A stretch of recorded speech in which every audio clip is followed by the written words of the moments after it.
National Weather Service in Goodland has issued a flash flood warning for northeastern Rawlins County in northwestern Kansas until 8:30 p.m. Central Daylight Time.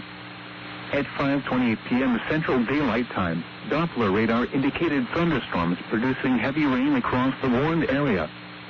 Between 1.5 and 3.5 inches of rain have fallen. Additional rainfall amounts of 1 to 2 inches are possible in the warned area. Flash flooding is ongoing or expected to begin shortly. Expected hazards include flash flooding caused by thunderstorms. Source: radar.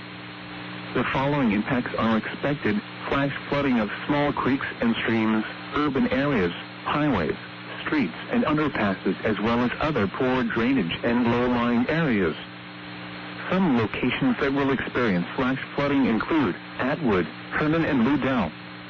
Repeating, a flash flood warning has been issued until 8:30 p.m. Central Daylight Time for the following county: Rawlins, Kansas,